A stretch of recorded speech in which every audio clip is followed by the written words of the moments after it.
ISKCON पक्षर विभिन्न समय आयोजित होता अदिनिया रथयात्रा को नहीं ओडिशा रे तीव्र असंतोष और विरोध प्रकाश पाई। श्री जगन्नाथ संस्कृति और परंपरा अनुसार आषाढ़ शुक्लपक्ष द्वितीय तिथि ही रथयात्रा पालन करा जाए, किंतु इस्कॉन विदेश विभिन्न स्थान में निजर सुविधा अनुसार अन्य तारीख में यह यात्रा करुथिबारु विवाद उपजिछि। श्रद्धालु साधुसंतों परे विभिन्न मंदिर सेवात यहां निंदा करछंती। आगको आंदोलन धमक देवा सहित पदक्षेप नेबाकू सरकार को अपील करिछंती।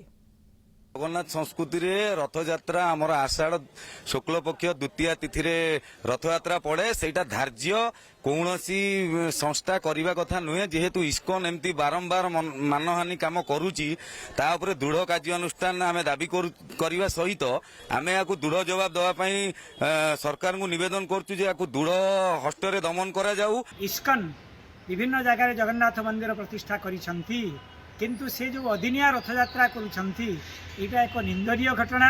कारण या द्वारा जगन्नाथ निश्चित भाव में क्षुब्ध हेबे एवं विशेषकर जो माने जगन्नाथ प्रेमी जगन्नाथ को भल पाउथिबा लोक से निश्चित भाव में क्षुब्ध होउछंती।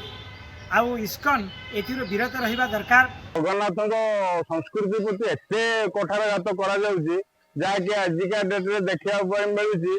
इस्कॉन बोली एक संस्था से बारंबार से 12 मासरे बोधे 14 प्रकार रथयात्रा से जहाँकि जगन्नाथ संस्कृति भी बहुत कठारघात आम हिंदू आम ओडिया जाति को बहुत अपमानित कला भाया कार्यक्रम चली। भाव एवं भक्तिर सहित जो खेल खेलुची इस्कॉन जहाँकि एक भक्ति संस्था नुहे, एक व्यावसायिक संस्था, यह आम मैंने दृढ़ विरोध करचु।